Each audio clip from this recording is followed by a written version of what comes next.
ఇలాంటి సంఘటన జరగడం నాకు దుర్మార్గమైనటువంటి విషయం. కాబట్టి ఆ రజక కుటుంబం పైన దాడి చేసిన వారికి తప్పకుండా వారిని అరెస్ట్ చేసి మరి నిందితులని మరి హత్య కేసు పెట్టాలని చెప్పి ఈ సందర్భాన్ని తెలియజేస్తున్నాం.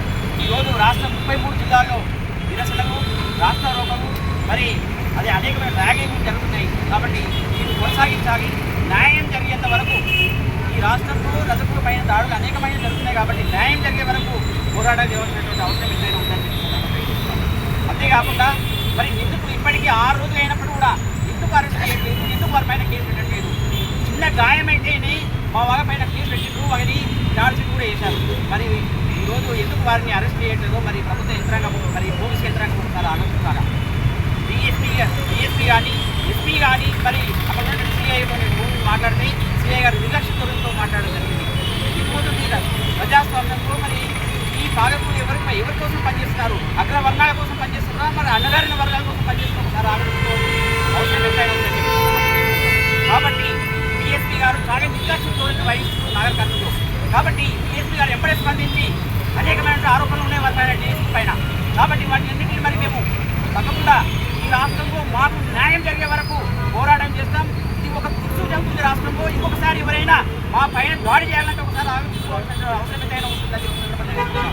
కాబట్టి ఈ రాష్ట్రంలో ఉన్నటువంటి 33 జిల్లాల్లో ఉన్నటువంటి రచన సోదరుల ద్వారా ఈ వేదిక ద్వారా, ఈ అంబేద్కర్ వేదిక ద్వారా, ట్యాంక్ బండ్ వేదిక ద్వారా మీరు నిరసనలు కానీ, రాష్ట్రాలు కానీ, మరి ర్యాలీ కానీ చేయండి. మన సత్తా ఏందో, మన ఐక్యత ఏందో, మన యొక్క సీమ ఏందో స్టార్ట్ చేసుకోవాల్సినటువంటి అవసరం ఎంతైనా ఉంది. కాబట్టి తక్షణమే ఆ కుటుంబాన్ని రక్షించుకోవాల్సిన బాధ్యత మన పైన ఉంది. వారికి ఇల్లు లేదు, వారికి ఉద్యోగం ఇవ్వాలి, మరి వారికి ఆర్థికంగా ఆదుకోవాలి. అదేవిధంగా అగ్రవర్ణాలకు ఈ విధంగా జరిగితే వారు ఎప్పుడైనా రాష్ట్రంలో ఒక ఊరు చెప్పి నిరాదీక్షకు చెప్పి ఈ విధంగా పెట్టి వాళ్ళు ప్రశ్నలు ఎప్పుడైనా పెట్టారా? దీనికి మరి వాళ్ళకు న్యాయం, మనకు న్యాయమా? ప్రజాస్వామ్యంలో అందరికి సమానమైనటువంటి హక్కు అంబేద్కర్ రాశారు.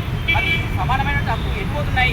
ఎవరి కోసం రాశారు? మరి ఆ అంబేద్కర్ రాసినటువంటి మహానీయుడు మంచి ఆశయంతో రాసినటువంటి ఈ రాజ్యాంగాన్ని మరి అగ్రవర్ణాలకు మాత్రం ఉపయోగిస్తున్నారు. మరి దళితులకు ఏమైంది? ఎస్సీ, ఎస్టీ, బీసీ, మైనార్టీలందరూ ఒకసారి ఆలోచించాలి. మనం ఉపేక్షించేది లేదు.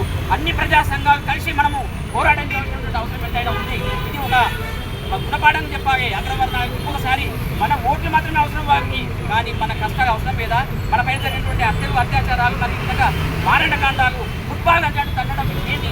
ఇప్పటికీ 79 సంవత్సరాలకి భారతదేశంలో ఇంకా ఫుట్బాల్తో అంతరిక్షం పోతున్న మనము, ఇంత సైంటిఫిక్గా మనము అభివృద్ధి చెందిన మనము ఇంకా ఫుట్బాల్తో ఆ అమ్మాయిని తగ్గడము, చంపడం అంటే ఎంత దారుణమైనటువంటి అసలు ఆ అమ్మాయిని మనం ఒకసారి చెప్పబెట్టి కొడితేనే రక్తం ఎంతో బాధపడతాం. మరి వారికి ఇంత కూడా బాధ లేదా రెడ్డి గారు? మరి రెడ్డి ఎవరైతే ఉందో 8 మంది తప్పకుండా అరెస్ట్ చేయాలి. తక్షణమే వారిని పైన హత్య కేసు పెట్టాలి. అవసరం అనుకుంటే ఫాస్ట్ ట్రాక్ కోర్టు ఏర్పాటు చేసి మరి న్యాయం చేయాలని చెప్పి న్యాయ వ్యవస్థ మేము కోరుతున్నాం. అదేవిధంగా డీజీపీ కూడా పైన స్పందించాలి. ఈ హైదరాబాద్ డీజీపీ గారి దగ్గరికి సమాచారం జరిగింది ఇప్పటికే, కానీ డీజీపీ ఎందుకు దాని పైన స్పందించలేదు? మరి కోడంగల్లో ఉన్నటువంటి రేవంత్ రెడ్డి గారు అదే ఉమ్మడి మహబూబాబాద్ జిల్లా వాసి కాబట్టి మరి వారు ఎందుకు ఈ విషయం పైన స్పందించలేదు? ఆ రోజు మరి ఆ రెడ్డి అమ్మాయి పైన అత్యాచారం జరిగినప్పుడు వాళ్ళు ముగ్గురిని ఎన్కౌంటర్ చేశారు.